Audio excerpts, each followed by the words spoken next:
இந்த நேரத்திலும் வாசி கேட்ட வேத பகுதியிலிருந்து ஒரு சில வசனங்களை நாம் விதமாய் தியானிக்கலாம். 2 கொரிந்தியர் 5:1 நாம் வாசிப்போம். பூமிக்குரிய கூடாரமாகிய நம்முடைய வீடு அழிந்து போனாலும் தேவனால் கட்டப்பட்ட கை வேலை அல்லாத நித்திய வீடு பரலோகத்தில் நமக்கு உண்டு என்று அறிந்திருக்கிறோம். அப்போஸ்தலனாகிய பவுல் கூடாரத்தை குறித்து விதமாய் எழுதுகிறத நாம் பார்க்கிறோம். பூமிக்குரிய கூடாரமாகிய நம்முடைய வீடு அழிந்து போனாலும் தேவனால் கட்டப்பட்ட கை வேலை அல்லாத நித்திய வீடு பரலோகத்தில் நமக்கு உண்டு என்று அறிந்திருக்கிறோம் என்று பவுல் எழுதுகிறத நாம் பார்க்கிறோம். பூமிக்குரிய கூடாரம், பரலோகத்திற்குரிய கூடாரம் இருக்கிறத நாம் பார்க்கிறோம். பரலோகத்திலே நித்திய வீடை தேவன் ஆயத்தப்படுத்துகிறார். பூமியிலே நாம் வாழும்போது, இந்த உலகத்திலே நாம் மனிதர்களாக வாழும்போது நமக்கு ஒரு தங்குவதற்கு ஒரு கூடாரம் அவசியமாக இருக்கிறது. அதை மனிதர்கள் தங்குவதற்கு பல நிலைகளில் அவிதமாய் கட்டுகிறதை பார்க்கிறோம். அதில் வாசம் பண்ணுகிறதை நாம் பார்க்கிறோம். இந்த கூடாரமானது ஒரு காலகட்டத்தில் அது என்ன செய்கிறது? ஒன்றில் அதை விட்டு நாம் போகிறோம். இல்லை என்றால் அது என்ன செய்கிற? அழிந்து போகிறதை நாம் பார்க்கிறோம். பூமிக்குரிய கூடாரம் அழிந்து போகிறது. இந்த பூமியிலே நாம் வாசம் பண்ணுவதற்கு, நாம் தங்குவதற்கு என்னென்ன விதங்களிலே, எப்படிப்பட்ட விதங்களிலே, எவ்வளவு காரியங்கள் செலவு பண்ணி, எவ்வளவு பணங்கள் செலவு பண்ணி கட்டினாலும் அவைகள் நிலைத்திருப்பதில்லை. அது இந்த உலகத்தோடு முடிந்து போகிறத நாம் பார்க்கிறோம். அது அழிவுக்குரிய கூடாரம் என்பதை வேதம் அவிதமாய் சொல்லுகிறத நாம் பார்க்கிறோம். பூமிக்குரிய கூடாரமாகிய நம்முடைய வீடு அழிந்து போனாலும் தேவனால் கட்டப்பட்ட கைவேலை இல்லாத நித்திய வீடு பரலோகத்திலே நம் ஒவ்வொருவருக்கும் தேவன் ஆயத்தம் பண்ணி வைத்திருக்கிறார் என்று ஆண்டவருடைய வார்த்தை சொல்லுகிறத நாம் பார்க்கிறோம். அருமையான தேவனுடைய பிள்ளைகளே, பூமிக்குரிய கூடாரம் ஒருவேளை ஒரு சிலருக்கு இந்த பூமியிலே தங்குவதற்கு நல்ல ஒரு வீடு இல்லாமல் தேவனுடைய பிள்ளைகள் வாழுகிறத நாம் பார்க்கிறோம். தேவனுடைய பிள்ளைகளாக இருந்தாலும், தேவனுடைய பிள்ளைகள் அல்லாதவர்களாக இருந்தாலும், சில பேருக்கு சொந்தமாய் ஒரு வீடு இல்லாமல் இருக்கிறத நாம் பார்க்கிறோம். சில பேருக்கு ஒருவேளை அழகான வீடு இல்லாமல் இருக்கிறத நாம் பார்க்கிறோம். சில பேருக்கு நல்ல அழகான வீடுகள் இருக்கிறதையும் நாம் பார்க்கிறோம். ஆனால் இவையெல்லாம் பூமியோடு இதை என்ன செய்கிறது? நின்று விடுகிறத நாம் பார்க்கிறோம். மனிதன் இந்த உலகத்தை விட்டு பிரிந்து போகும்போது இவைகளெல்லாம் விட்டு போக வேண்டியது அவசியமாக இருக்கிறதை என்று நாம் வேதத்திலே நாம் அறிந்து கொள்ள முடிகிறது. ஆகவேதான் பவுல் சொல்லுகிறார், பூமிக்குரிய கூடாரம் இவைகளெல்லாம் அழிந்து போகிறதாக இருக்கிறது.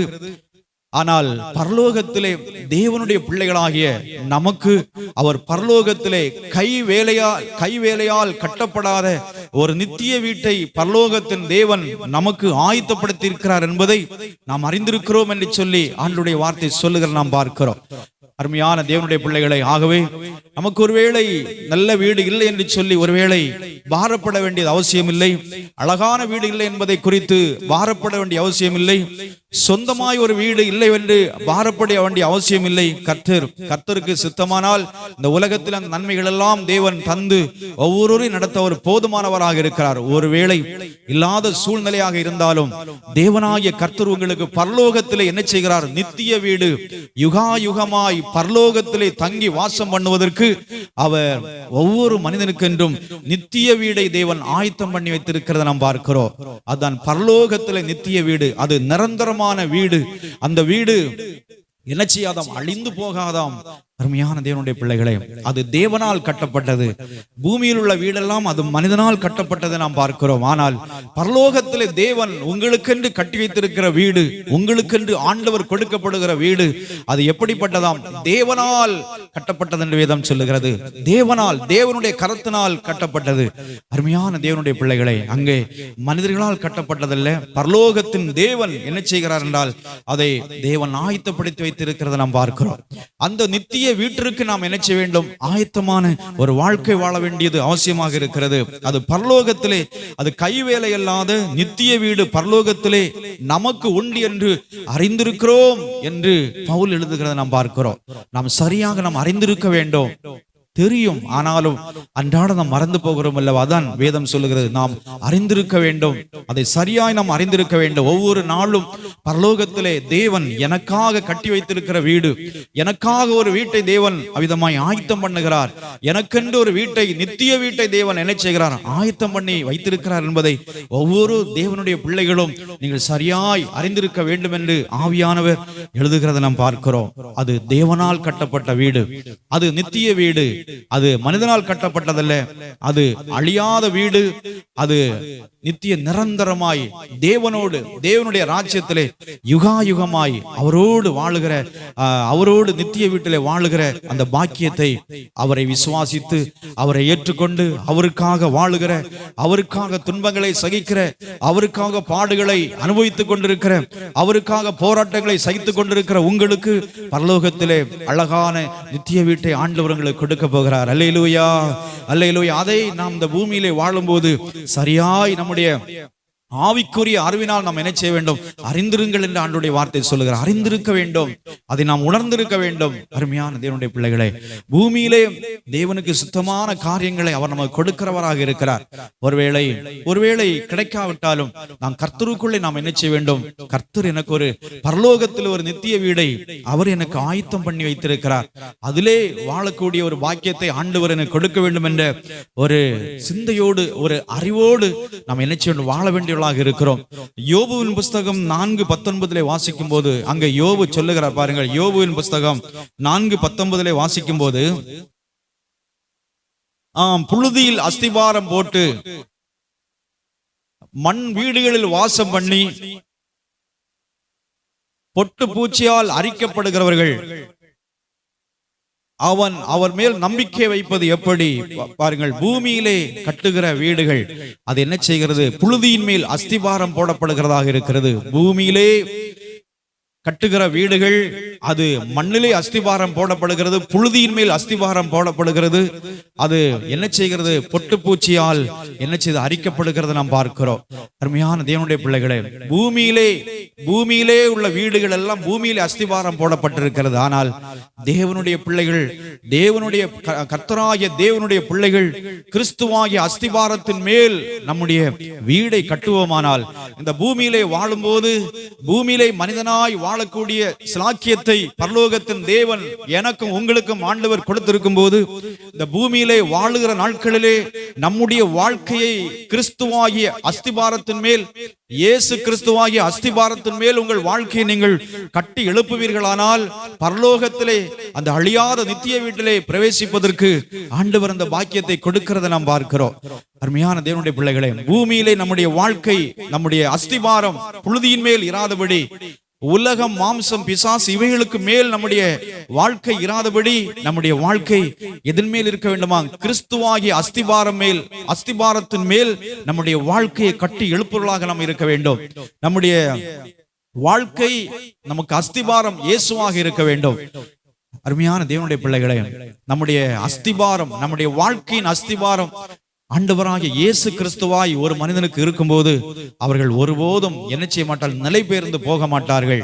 அப்படி வாழுகிற தேவனுடைய பிள்ளைகளுக்கு தான் பரலோகத்தில் தேவனால் கட்டப்பட்ட நித்திய வீடை தேவன் ஒதுக்கி வைத்திருக்கிறத நாம் பார்க்கிறோம். பூமியிலே நம்முடைய அஸ்திபாரமாகிய நம்முடைய வாழ்க்கை அழிந்து போகிற புழுதியின் மேல் நம்முடைய வாழ்க்கை இருக்குமானால், பூமிக்குரிய காரியங்களிலே நம்முடைய வாழ்க்கை அஸ்திபாரமா இருக்குமானால், நித்திய வீட்டை நாம் சுதந்திரித்துக் கொள்ள முடியாது.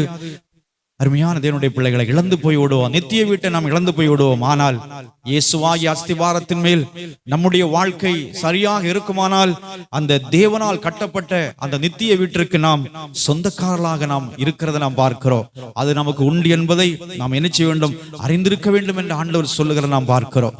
அருமையான தேவனுடைய பிள்ளைகளை, ஆண்டவராக இயேசு கிறிஸ்து சொல்லும் போது மார்க் 14:57-58 ஆண்டவருடைய வார்த்தை ஆண்டவர் சொல்லும் போது, தேவாலயத்தை குறித்து ஆண்டவர் சொல்லும் போது, மார்க் 14:57-58,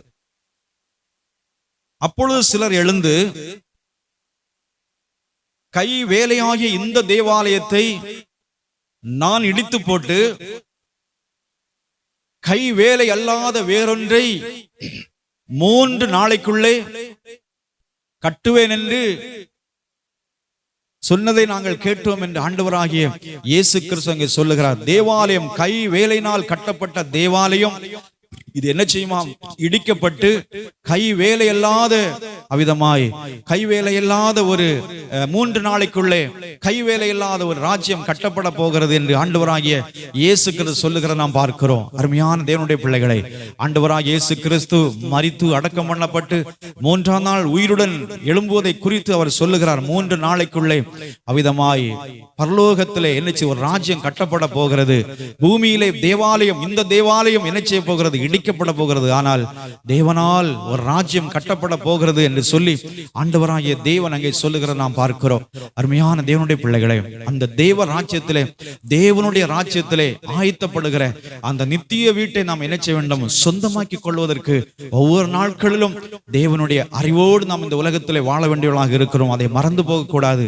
அருமையான தேவனுடைய பிள்ளைகளே, தேவன் கைவேலை அல்லாத நித்திய வீட்டை எனக்கென்று தேவன் ஆயத்தப்படுத்தி வைத்திருக்கிறார் என்பதை, ஆண்டவராகிய தேவன் எனக்கு ஒதுக்கி வைத்திருக்கிறார் என்பதை ஆண்டவருடைய வார்த்தை சொல்லுகிறார் என்பதை நாம் சரியாய் நம்ம நினைச்ச வேண்டும், அறிந்து கொள்ள வேண்டும். என் பிதாவின் வீட்டில் அநேக வாசஸ்தலங்கள் உண்டு, அப்படி இல்லாதிருந்தால் நான் உங்களுக்கு சொல்லி இருப்பேன் என்று ஆண்டவர் சொல்லுகிறத நாம் பார்க்கிறோம். பிதாவின் வீட்டில் அநேக வாசஸ்தலங்கள் உண்டு என்று ஆண்டவர் சொல்லுகிறார். தேவனுடைய பிள்ளைகள் தங்குவதற்கு தேவன் விதவிதமான வாசஸ்தலங்களை பரலோகத்தில் ஆயத்தப்படுத்துகிறவராக இருக்கிறார். அருமையான தேவனுடைய பிள்ளைகளே, ஒருவேளை பூமியிலே நமக்கு ஒருவேளை தங்குவதற்கு ஒருவேளை சரியான வீடு இல்லாமல் இருந்தாலோ, ஒருவேளை நல்ல அழகான வீடு இல்லாமல் இருந்தாலும் அதை குறித்து நாம் வாரப்பட்டு கவலைப்பட வேண்டிய அவசியம் இல்லை, கவலைப்பட்டு கலங்க வேண்டிய அவசியம் இல்லை. ஏனென்றால் தேவனுடைய பிள்ளைகளாகிய உங்களுக்கு, அவருடைய இரத்தத்தினால் கழுவப்பட்ட உங்களுக்கு, தேவனால் அழைக்கப்பட்ட உங்களுக்கு, இயேசு கிறிஸ்துவாகிய அஸ்திபாரத்தை சொந்தமாக்கி கொண்ட உங்களுக்கு அவர் பரலோகத்தில் ஒரு நித்திய வீட்டை அவர் ஆயத்தப்படுத்தி வைத்திருக்கிறார். அல்லேலூயா, அல்லேலூயா. அருமையான தேவனுடைய பிள்ளைகளை, அந்த அறிவு தேவனுடைய பிள்ளைகளாகிய நமக்கு ஒவ்வொரு நாட்களிலும் இருக்க வேண்டும் என்பதை வேதம் அவிதமாய் சொல்லுகிற நாம் பார்க்கிறோம். ஏனெனில் 2வது வசனத்தை வாசிக்கும் போது, ஒரு வாசிங்க 2வது வசனம். ஏனெனில் இந்த கூடாரத்திலே நாம் தவித்து நம்முடைய பரம வாசஸ்தலத்தை தரித்து கொள்ள மிகவும் வாஞ்சை உள்ளவர்களாக இருக்கிறோம். அப்போஸ்தலனாகிய பவுல் எழுதுகிறார். அந்த கொரிந்தியர் சபைக்கு எழுதும் போது அவர் சொல்லுகிறார், ஏனெனில் இந்த கூடாரத்திலே நாம் தவித்து நம்முடைய பரம வாசஸ்தலத்தை தரித்துக் கொள்ள மிகவும் வாஞ்சி உள்ளவர்களாக இருக்கிறோம். இந்த கூடாரத்திலே நாம் தவித்துக் கொண்டிருக்கிறோம். இந்த கூடாரத்தில் வாழும்போது, இந்த உலகத்திலே நாம் வாழும்போது பலவிதமான தவிப்புகள் நம்முடைய வாழ்க்கையில் வருகிறத நாம் பார்க்கிறோம்.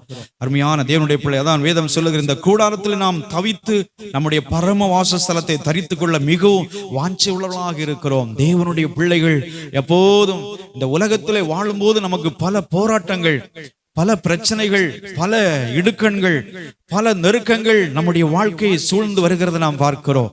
ஆகவே இந்த கூடாரத்தில் நாம் வாழும்போது தவித்துக் கொண்டிருக்கிறோம். ஒவ்வொரு நாளும் பலவிதமான தவிப்புகள் நம்முடைய வாழ்க்கையில் வருகிறத நாம் பார்க்கிறோம்.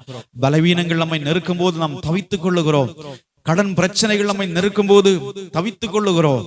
உலகத்திலே பல போராட்டங்கள் நம்மை நெருக்கும் போது தவித்துக் கொள்ளுகிறோம். மனிதனுடைய நிந்தைகள் நெருக்கும் போது, அவமானங்கள் நெருக்கும் போது தவித்து பாரப்படுகிறோம். ஆகவே இந்த கூடாரத்தில் நாம் வாழ்ந்து கொண்டிருக்கும் போது பலவிதமான தவிப்புகள், பலவிதமான நெருக்கங்கள் நம்முடைய வாழ்க்கையிலே வந்து கொண்டிருக்கும் போது தேவனுடைய பிள்ளைகள் சொல்லுகிறார்கள், பாருங்கள், நாம் நம்முடைய பரம வாசஸ்தலத்தை தரித்துக் கொள்ள மிகவும் வாஞ்சையுள்ளவர்களாக இருக்கிறோம். எப்பொழுது அந்த பரம வாசஸ்தலத்தை நாம் தரித்துக் கொள்ள போகிறோம்? எப்பொழுது இந்த உலகத்தினுடைய தவிப்புகள் எல்லாம் மாறி பரம வாசஸ்தலத்தை என்றைக்கு நாம் தரித்துக் கொள்ள போகிறோம்?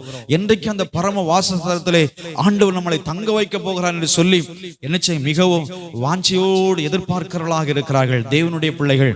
தேவனுடைய பிள்ளைகளாகிய நாம் என்ன செய்ய வேண்டும்? பரம வாசஸ்தலத்தை தரித்துக் கொள்வதற்கு நாம் வாஞ்சை உள்ளவர்களாக நாம் காணப்பட வேண்டும். அருமையான தேவனுடைய பிள்ளைகளே, இந்த கூடாரத்தில் நாம் வாழும்போது பலவிதம் இக்கட்டுகள், வேதனையான அனுபவங்கள், கண்ணீரின் பள்ளத்தாக்குகள் நம்முடைய வாழ்க்கையை வாட்டி வதைக்கிறத நாம் பார்க்கிறோம், நம்மை வேதனைப்படுத்துகிறத நாம் பார்க்கிறோம். ஆனால் வேதம் சொல்லும் போது அது சொல்ல பாருங்கள், ஆனால் நம்முடைய வாஞ்சைகள், நம்முடைய எதிர்பார்ப்புகள் எல்லாம் நாம் பரம வாசஸ்தலத்தை தரித்துக் கொள்வதற்கு வாஞ்சை உள்ளவர்களாய், அப்படிப்பட்ட ஒரு வாஞ்சை நமக்கு இருக்க வேண்டியது அவசியமாய் இருக்கிறது என்று ஆண்டவருடைய வார்த்தை சொல்லுகிறது. அருமையான தேவனுடைய பிள்ளைகளை பாருங்கள், ஆண்டவர் நமக்கு பரம வாசஸ்தலத்தை ஆயத்தம் பண்ணி வைத்திருக்கிறார். அதை தரித்துக் கொள்வதற்கு நாம் என்ன செய்யணும்? மிகவும் வாஞ்சை உள்ளவர்களாக நாம் இருக்க வேண்டும். இந்த உலகத்திலே வாழும் போது ஆண்டவராய் இயேசு கிறிஸ்துவை தரித்துக் கொள்ளாதவர்களுக்கு அங்கே பரமவாசத்திலே தரித்துக் கொள்ள இடம் கிடைக்காது.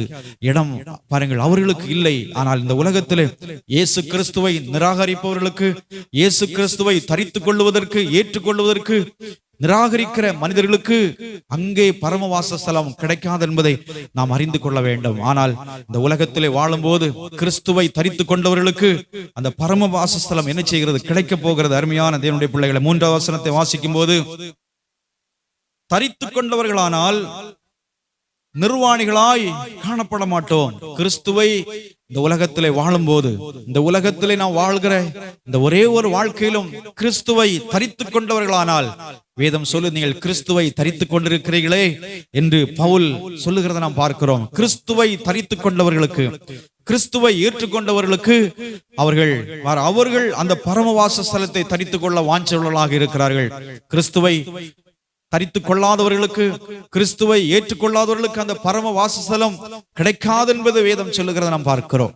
அருமையான தேவனுடைய பிள்ளைகளை, உலகத்திலே வாழும் போது ஆண்டவராகிய இயேசு கிறிஸ்து நமக்காக, நம்முடைய பாவங்களுக்காக, நம்முடைய அக்கிரமங்களுக்காக, நம்முடைய மீறுதலுக்காக அவர் நொறுக்கப்பட்டு தன்னுடைய சரீரத்தை, மாம்ச சரீரத்தை கிழிக்க கொடுத்து நமக்காக அவர் அடிகளை ஏற்றுக்கொண்டு விரும்பப்படத்தக்க ரூபம் அவர் இல்லாமல் அவ்விதமாய் அவர் காணப்பட்டார் என்றால்,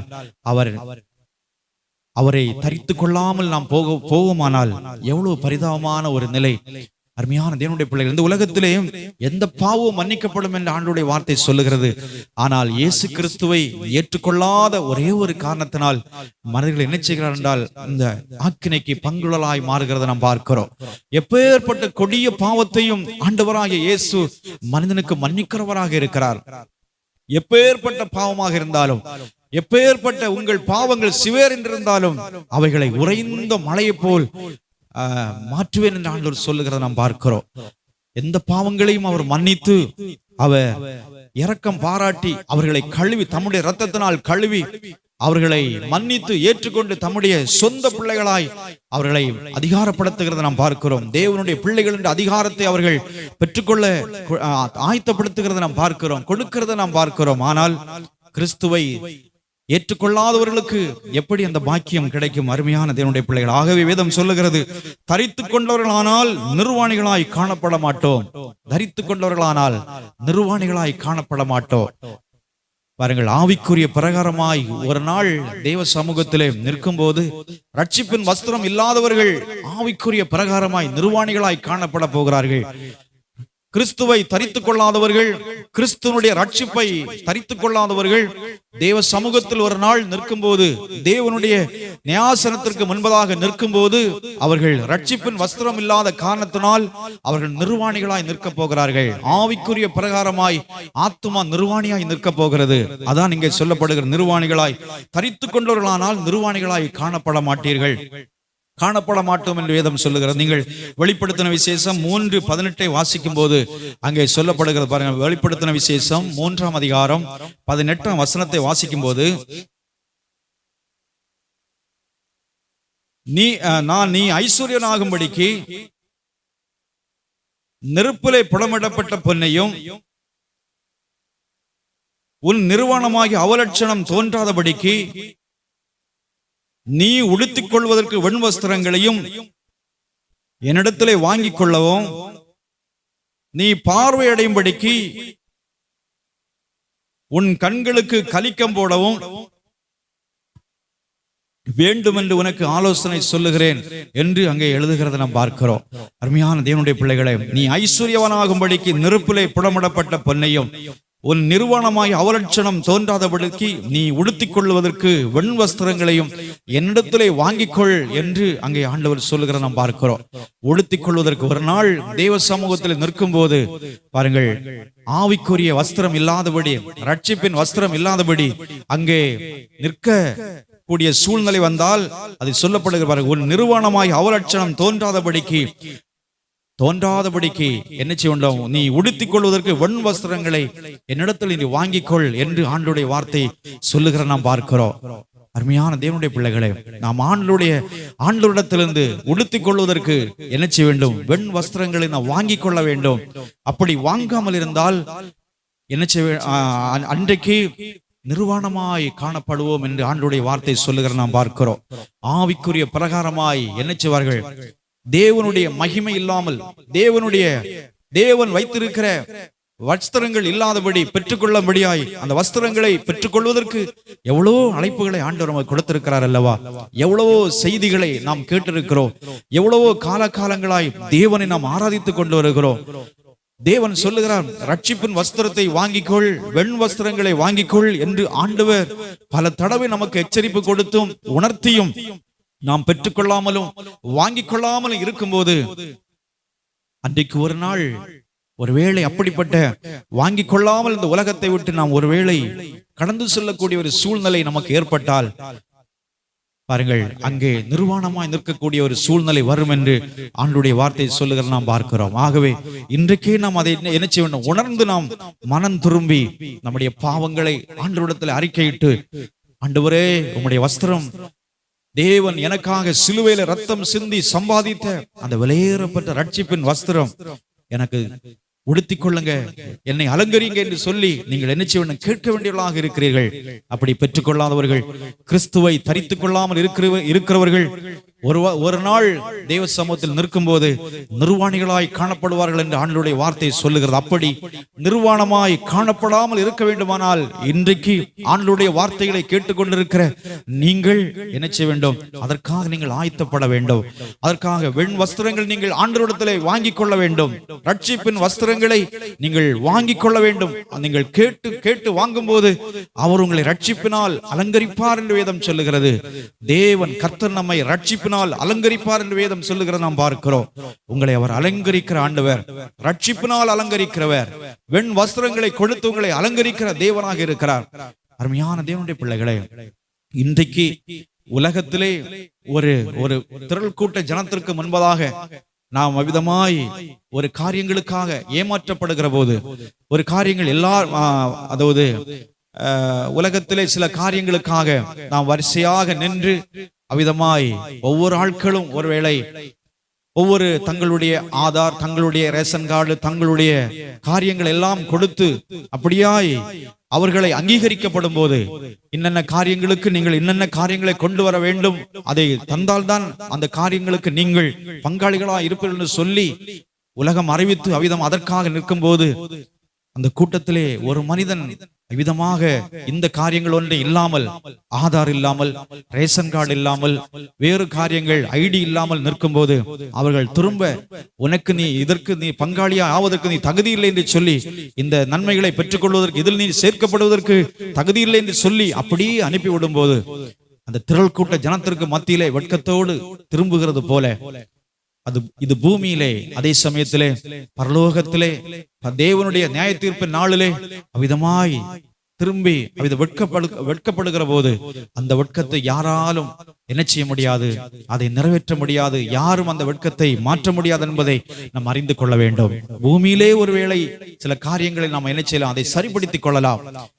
ஆனால் தேவனுடைய இந்த உலகத்திலிருந்து மரணத்துக்கு பிறகு நாம் என்ன செய்ய முடியாது, சரிப்படுத்திக் கொள்ள முடியாது என்பதை நாம் அறிந்து கொள்ள வேண்டும். அதான் வேதம் சொல்லுகிறது, தரித்துக் கொண்டவர்களானால் நிர்வாணிகளாய் காணப்பட மாட்டோம் என்று ஆண்டுடைய வார்த்தை விதமாய் சொல்லுகிற நாம் பார்க்கிறோம். 4ஆம் வசனத்தை வாசிக்கும் போது வாசிங்கள், இந்த கூடாரத்தில் இருக்கிற நாம் பாரம் சுமந்து தவிக்கிறோம், இந்த போர்வை களைந்து போட வேண்டும் என்று விரும்பாமல் மரணமான ஜீவனாலே விழுங்கப்படுவதற்காக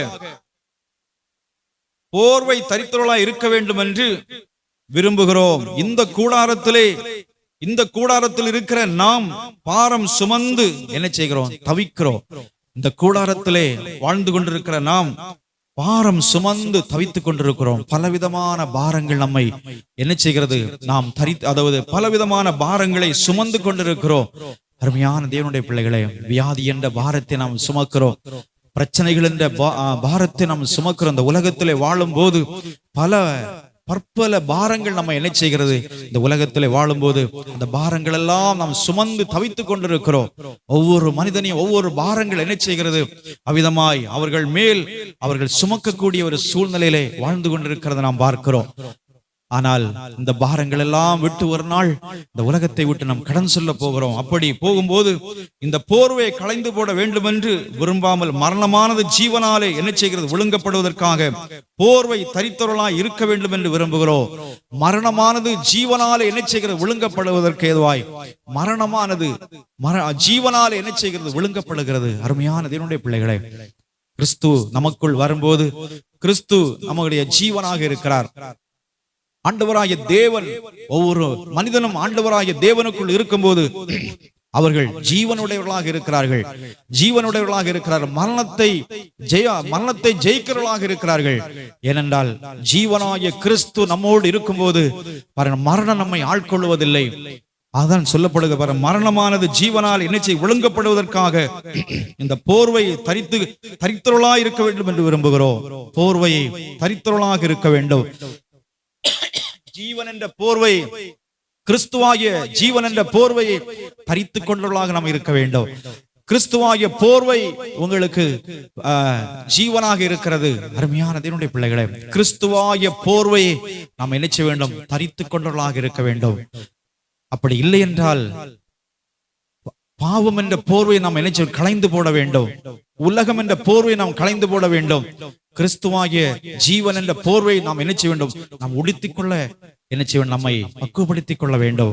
அருமையான தேவனுடைய பிள்ளைகளே, ஆகவே உலகத்தின் போர்வைகளை களைந்து விட்டு, பழைய வாழ்க்கையாகிய போர்வைகளை களைந்து விட்டு நம்முடைய வாழ்க்கையில புதிய ஜீவனாகிய கிறிஸ்துவனுடைய போர்வை நாம் தரித்துக் கொண்டுள்ளாய் அப்படி வாழ வேண்டும் என்று தேவனுடைய வார்த்தை சொல்லுகிறது. நாம் பார்க்கிறோம். அதை விரும்ப வேண்டும் என்று ஆண்டவருடைய வார்த்தை சொல்லுகிறது. ஏனென்றால் இந்த உலகத்திலே வாழும் போது பலவிதமான பாரங்களை நாம் சுமந்து திரிகிறவர்களாக இருக்கிறோம். இந்த பூமியிலே வாழும் போது ஏதாவது ஒரு கஷ்டங்கள் நம்முடைய வாழ்க்கையில என்ன செய்கிறது? வந்து கொண்டிருக்கிறத நாம் பார்க்கிறோம். ஏதாவது ஒரு பாரங்கள் நம்மை அது மரணம் வரையிலும் அது என்ன செய்கிறது? நம்மை இந்த உலகத்திலே அது நம்மை பாடுபடுத்துகிறத நாம் பார்க்கிறோம். ஏதோ ஒரு கஷ்டங்கள், அதான் வேதம் சொல்லுகிற பாடுகள் வழியாய் தேவனுடைய ராஜ்யத்திலே நாம் என்ன செய்யணும்? பிரவேசிக்க வேண்டும் என்று சொல்லி அப்போஸ்தலர்கள் புத்தி சொல்லுகிறத நாம் பார்க்கிறோம். பாடுகளின் வழியாய் நாம் என்ன செய்ய வேண்டும்? பரலோகத்திலே நாம் என்ன செய்யணும்? பிரவேசிக்க வேண்டும். இந்த உலகத்திலே மனிதனாக வாழும் போது ஏதோ ஒரு காரியங்கள் நமக்கு பாரமா இருக்கிறத நாம் பார்க்கிறோம். பாரம் சுமந்து தவிக்கிற சூழ்நிலை என்று வேதம் விதமாய் சொல்லுகிற நாம் பார்க்கிறோம். நீங்கள் ஒருவேளை ஏதோ ஒரு பாரம் சுமக்கிறலாய் நீங்கள் காணப்படலாம். ஆனாலும் நீங்கள் சோர்ந்து போக வேண்டாம். இந்த உலகத்தில் நான் வாழும் போது பலவித பாரமான சூழ்நிலைகள் உங்களை நெருக்கும் போது நீங்கள் என்ன செய்ய வேண்டாம்? அதாவது தவித்து சோர்ந்து போக வேண்டாம். ஏனென்றால் கர்த்தராகிய தேவன் உங்களோடு கூட இருக்கிறார். அவர் உங்களுக்கு ஜீவனாக இருக்கிறார். ஆண்டவராகிய தேவன் உங்களுக்கு போர்வையாக இருக்கும் போது, ஜீவனாக இருக்கும் போது அவர் உங்களை பரலோக வருவையிலும் அவர் உங்களை நடத்தி செல்வதற்கு, அவர் உங்களை கரம் பிடித்து செல்வதற்கு அவர் உங்களுக்கு போதுமான ஒரு தேவனாக இருக்கிறார். அல்லேலூயா, அல்லேலூயா. அருமையான தேவனுடைய பிள்ளைகளை, கிறிஸ்துவை பிடித்துக் கொள்ளுங்கள், கிறிஸ்துவை தரித்துக் கொள்ளுங்கள். ஒருவேளை இதுவரையிலும் இந்த கிறிஸ்துவை இந்த உலகத்திலே பாரம் சுமந்து கொண்டிருக்கிற நீங்கள் ஒருவேளை பாவ பாரம் சுமந்து கொண்டிருப்பீர்களானால், ஒருவேளை வியாதியின் பாரங்களை சுமந்து கொண்டிருப்பீர்களானால், இதுவரையிலும் இந்த கிறிஸ்துவை நீங்கள் தரித்துக் கொள்ளாமல் நீங்கள் இருப்பீர்களானால், இந்த கிறிஸ்துவாகிய ஜீவன் உங்கள் வாழ்க்கையில போர்வையா இதுவரையில் நீங்கள் ஏற்றுக்கொள்ளாமல் இருப்பீர்களானால், இன்றைக்காவது நீங்கள் ஆண்டவருக்குள்ளே என்ன செய்வீங்கள்? இந்த கிறிஸ்துவாகிய ஜீவனை நீங்கள் பெற்றுக் கொள்ளுங்கள். பழைய வாழ்க்கையாக இந்த போர்வையை களைந்து போடுங்கள். பாரம் சுமந்து தவித்துக் கொண்டிருக்கிறீர்கள் அல்லவா? இருதயம் முழுவதும் பாரமா இருக்கிறது அல்லவா?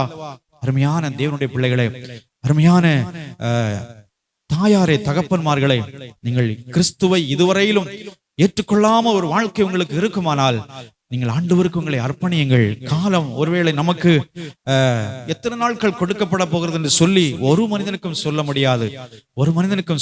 மனிதனால் உருவாக்கப்பட்ட பொருட்களுக்கு கேரண்டி கொடுக்கிறார்கள். ஆனால் அந்த பொருட்களை உருவாக்கின மனிதனுக்கு கேரண்டி இல்லாமல் இந்த உலகத்திலே வாழுகிறத நாம் பார்க்கிறோம்.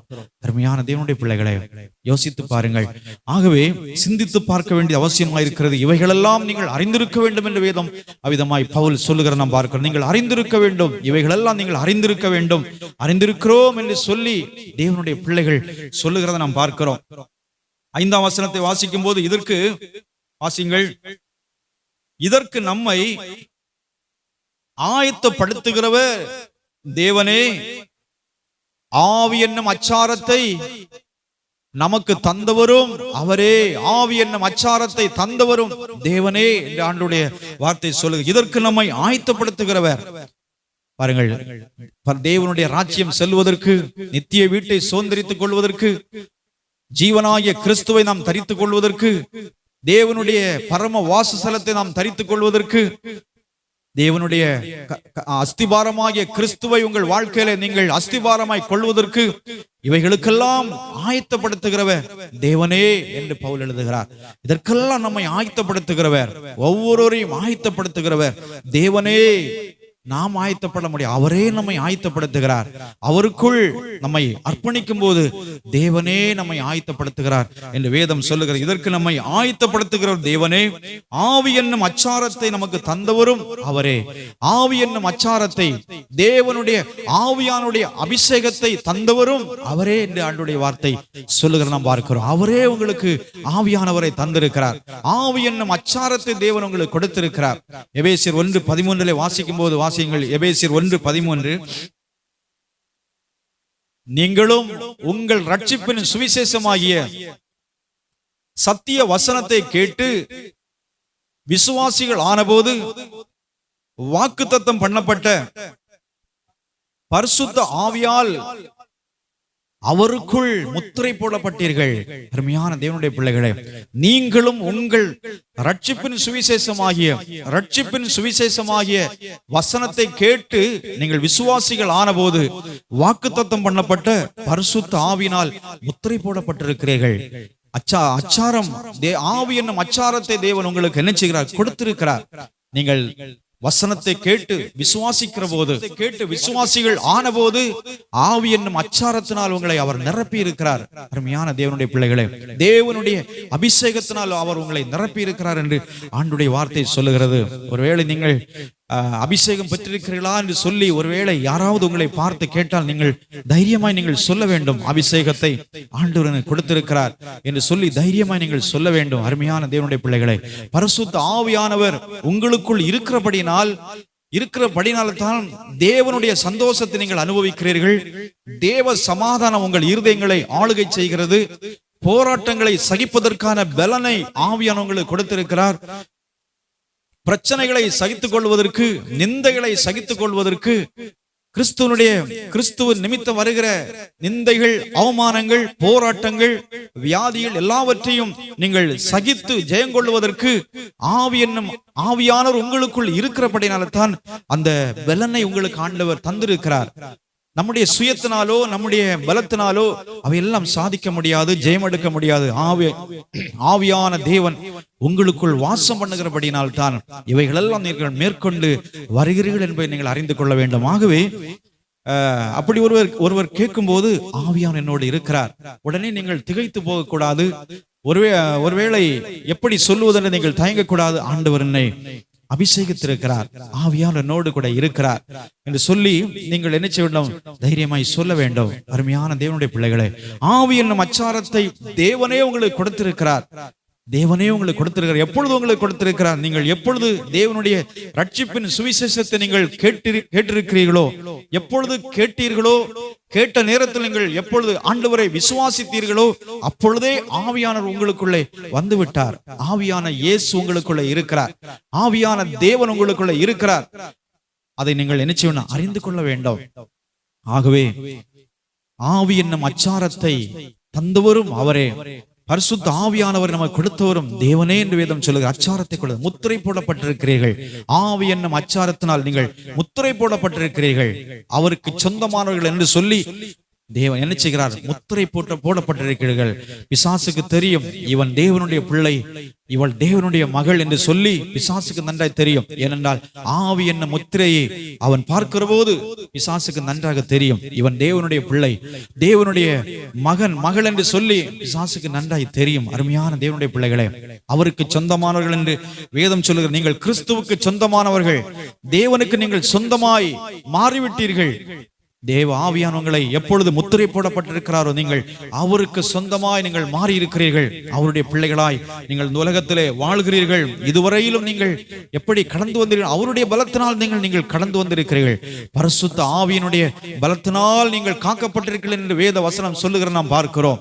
பரிசுத்த ஆவியானவர், ஆவியான இயேசு கிறிஸ்து, ஆவியான தேவன் நமக்குள் வாசம் பண்ணுகிறபடினால், உங்களுக்குள் வாசமாய் இருக்கிறபடினால தான் நீங்கள் போராட்டங்களை சகித்து ஜெயமெடுத்திருக்கிறீர்கள். வியாதியை சகித்து நீங்கள் ஜெயமெடுத்திருக்கிறீர்கள். நிந்தைகளை சகித்து நீங்கள் ஜெயமெடுத்திருக்கிறீர்கள். அவமானங்களை சகித்து நீங்கள் ஜெயமாய் கடந்து வந்திருக்கிறீர்கள். பிசாசின் போராட்டங்களை சகித்து நீங்கள் ஜெயமெடுத்து, அதாவது ஜெயம் பெற்ற ஒரு வாழ்க்கை செய்திருக்கிறீர்கள். இது யாரால் வந்தது? உங்களால் வந்ததா? நம்முடைய பலத்தினால் வந்ததா? நம்முடைய சாமர்த்தியத்தினால் வந்ததா? இல்லை, இது தேவனுடைய பலத்தினால் வந்தது. உங்களுக்குள் இருக்கிற பரிசுத்த ஆவியானவரால் உங்களுக்கு கொடுக்கப்பட்ட அந்த ஜெயமான வாழ்க்கை ஆண்டவர் உங்களுக்கு கொடுத்திருக்கிறார் என்றால், ஆவியானவர் அபிஷேகம் பெற்ற நீங்கள் அபிஷேகம் பெற்றிருக்கிறபடியினால் அந்த ஜெயத்தை நீங்கள் ஜெயம் பெற்று வந்திருக்கிறீர்கள். பல தருணங்களை தாண்டி நீங்கள் வந்திருக்கிறீர்கள். ஆண்டவர் உங்களை கரம் பிடித்து நடத்தி கொண்டு வந்திருக்கிறார். ஏனென்றால் ஆவியானவர் உங்களுக்குள் இருக்கிறபடினால் அவர் உங்களை பாதுகாக்கிற தேவனாக இருக்கிறார். எல்லாவற்றையும் சகிப்பதற்கான பலனை உங்களுக்கு கொடுக்கிறவராக இருக்கிறார். அருமையான தேவனுடைய பிள்ளைகளை, பரிசுத்த ஆவியான உங்களிடத்தில் வரும்போது நீங்கள் பலனடைந்து எருசலேமிலும் சமாரியாவிலும் உலகத்தின் கடைசி வரையும் முடிவு வரையும் எனக்கு சாட்சிகளாயிருப்பீர்கள் ஆண்டுடைய வார்த்தை சொல்லுகிறதல்லவா? பரிசுத்த ஆவியான உங்களிடத்தில் வரும்போது நீங்கள் பலனடைவீர்கள். பலனடைவீர்கள் என்றால் எந்த பலன்? ஆவிக்குரிய பலன் உங்களுக்கு கொடுக்கிறவராக இருக்கிறார். சரீரத்திலும் வியாதிகளை நீக்கி பலனை கொடுக்கிறவராக இருக்கிறார். சரீரத்திலும் பலவீனங்களை மாற்றி பலன் கொடுக்கிறவராக இருக்கிறார். ஏனென்றால் அவர் இரட்டிப்பான நன்மைகளை கொடுக்கிற ஆண்டவர், இரட்டிப்பான நன்மைகளை உங்களுக்கு கொடுக்கிறவர். ஆவிக்குரிய பிரகாரமாகவும் பூமிக்குரிய நன்மைகளை கொடுக்கிற ஆண்டவர். ஆவியானவர் உங்களை பலப்படுத்துகிறபடினால் எதற்காக நம்மை பலப்படுத்துகிறார்? போராட்டங்களை சகிப்பதற்கு, பாடுகளை சகிப்பதற்கு, நிந்தைகளை சகிப்பதற்கு, பலவீனங்களை சகிப்பதற்கு. பாருங்கள், இதற்கெல்லாம் ஆவியானவர் நமக்கு பலன் கொடுக்கிறபடினால தான் இவைகளெல்லாம் சகித்து இந்த நாள் வரையிலும் ஆண்டவர் நம்மை என்ன செய்கிறார் என்றால், இந்த நாள் வரையிலும் இதுவரையில் நம்மை வழிநடத்தி கொண்டு வந்திருக்கிறார். ஆவியான தேவன் உங்களோடு கூட இருக்கிறபடியினால், பரிசுத்த ஆவியானவரால் நீங்கள் காக்கப்படுகிறபடினால தான் நீங்கள் இந்த நாள் வரையிலும் தேவன் உங்களை ஜெயம் பெற்ற ஒரு வாழ்க்கை செய்வதற்கு ஆண்டவர் உங்களுக்கு கிருபை கொடுத்திருக்கிறார் என்பதை நாம் அறிந்து கொள்ள வேண்டும். இது நம்முடைய பலத்தினாலோ, நம்முடைய சாமர்த்தியத்தினாலோ, நம்முடைய சொந்த அறிவினாலோ, நம்முடைய படிப்பறிவினாலோ, நம்முடைய ஞானத்தினால் அல்ல, கிறிஸ்து நம்மோடு கூட இருக்கிறபடினால், ஆண்டவர் உங்களோடு கூட இருக்கிறபடினால தான் நீங்கள் ஜெயம் பெற்றிருக்கிறீர்கள். ஜெயமான ஒரு வாழ்க்கையை செய்வதற்கு ஆண்டவர் உங்களை கரம் பிடித்து உங்களை நடத்தி கொண்டு வந்திருக்கிறார். அருமையான தேவனுடைய பிள்ளைகளை, ஆகவே நாம் என்ன செய்ய வேண்டும்? பரலோகத்தில் நமக்கு நித்திய வீடை தேவன் ஆயத்தம் பண்ணி வைத்திருக்கிறார். இந்த கூடாரத்திலே நாம் வாழும்போது, இந்த உலகத்திலே நமக்கு வாழும்போது பலவிதமான பாரங்களை நாம் தவித்துக் கொண்டிருக்கிறோம். இந்த பாரங்கள் எல்லாம், இந்த போர்வையாக பாரங்கள் எல்லாம் நீங்கி ஒரு நாள் தேவ சமூகத்திலே பரம வாசஸ்தலத்தை தரித்துக் கொள்வதற்கு தேவன் நம்மை ஆயத்தப்படுத்திக் கொண்டிருக்கிறார் என்பதை அறிந்து கொள்ள வேண்டும். ஆகவே இந்த உலகத்திலே வாழும் கிறிஸ்துவை ஏற்றுக்கொண்ட தரித்துக் கொண்ட தேவனுடைய பிள்ளைகளாகிய நீங்கள் கிறிஸ்துவுக்குள்ளே நாம் இன்னும் என்ன செய்ய வேண்டும்? வளர வேண்டியவர்களாக இருக்கிறோம். ஆவிக்குரிய பிரகாரமாய் நம்முடைய மனக்கண்கள் பிரகாசமடைய வேண்டியதாக இருக்கிறது. ஆவிக்குரிய ஜீவியத்திலே வளர வேண்டியவர்களாக இருக்கிறோம். இதுவரையிலும் இயேசு கிறிஸ்துவை தரித்துக் கொள்ளாமல் நீங்கள் இருப்பீர்கள். ஆனால் ஆவிக்குரிய பிரகாரமாக நாம் நிர்வாணிகளாய் ஒரு நாள் காணப்படாதபடிக்கு இந்த நாட்களில் நீங்கள் உங்களை கிறிஸ்துவுக்கு உங்களை அர்ப்பணியுங்கள். ஆண்டவராகிய இயேசு கிறிஸ்து உங்கள் வாழ்க்கையை அர்ப்பணியுங்கள். ஆண்டவரிடத்திலே சொல்லுங்கள். அருமையான தேவனுடைய பிள்ளைகளே, வயது செல்ல செல்ல நம்முடைய சரீரத்துல பலவீனங்கள் அதிகரிக்கும். வயதுகள் செல்ல செல்ல வயதிற்கேற்ற பலவீனங்கள் என்ன செய்யும்? நம்மை தாக்க ஆரம்பிக்கும். ஆகவே வயதுகள் செல்ல செல்ல பலவீனங்கள் ஒன்றன்பின் ஒன்றாக தாக்க ஆரம்பிக்கும் பொழுது நம்முடைய சரீரத்தின் ஒவ்வொரு அவயங்களையும் அதை என்ன செய்யும்? பலவீனப்படுத்துகிறதாக இருக்கிறது. அப்படி பலவீனப்படுத்துகிற போது நமக்கு அடுத்து கிறிஸ்துவை ஏற்றுக்கொள்ள வேண்டும் என்றாலோ, கர்த்தருடைய ஆலயத்திற்கு வர வேண்டும் என்றாலோ சரீரம் நமக்கு ஒத்துழைக்காது. ஒருவேளை இருதயத்தில் ஆசை இருக்கும், ஆனால் சரீரம் நமக்கு ஒத்துழைக்காது. ஆகவே இப்பொழுது சரீர சுகத்தோடு இருக்கிற நாம், சரீர சுகத்தோடு இருக்கிற நீங்கள் இந்த பரம வாசஸ்தலத்தை தரித்துக் கொள்வதற்கு இந்த கிறிஸ்துவாகிய ஜீவனுள்ள தேவனை உங்கள் வாழ்க்கையிலே, உங்கள் இருதயத்திலே சொந்த ரட்சகராய் நீங்கள் தரித்துக் கொள்வீர்களானால் ஒரு நாள் பரலோகத்தில் நீங்கள் என்ன செய்வீர்கள்? அந்த பரம வாசஸ்தலத்தை தரித்துக் கொள்வதற்கு ஆண்டவர் உங்களுக்கு இடம் கொடுக்கிறவராக இருக்கிறார். இல்லை என்றால் நாம் நிராகரிக்கப்படுவோம். அருமையான தேவனுடைய பிள்ளைகளே, ஆகவே இந்த உலகத்திலே வாழும்போது நாம் சரியான ஒரு அறிவுள்ளவர்களாய், தேவனுடைய ராஜ்யத்தில் நமக்கு நித்திய வீடு இருக்கிற ஒரு அறிவோடு இந்த உலகத்திலே வாழ வேண்டும் என்று பவுல் அவிதமாய் சொல்லுகிற நாம் பார்க்கிறோம். ஆகவே இந்த இரவு நேரத்தில் தேவ சமூகம் நம்மை தாழ்த்தி ஆண்டவருடைய கரத்திலே, ஆண்டவரே எனக்காக ஆயத்தம் பண்ணி வைத்திருக்கிற, எனக்காக நீர் ஆயத்தம் பண்ணி கொண்டிருக்கிற, எனக்காக நீர் வைத்திருக்கிற கைவேலை இல்லாத அந்த நித்திய வீட்டிற்கு என்னை இந்த உலகத்திலே ஆயத்தமான ஒரு வாழ்க்கை வாழ்வதற்கு எனக்கு கிருபை தாரும் ஆண்டவரே. அப்படிப்பட்ட ஒரு வாழ்க்கை வாழ எனக்கு கிருபை தாரும். ஏனென்றால் ஆண்டவரே நீரே என்னை ஆயத்தப்படுத்துகிற என்று வேதம் சொல்லுகிறது. ஆகவே தேவனுடைய கரத்தில் நம்மை அர்ப்பணித்து ஆண்டவரை நோக்கி நாம் செபிப்போம்.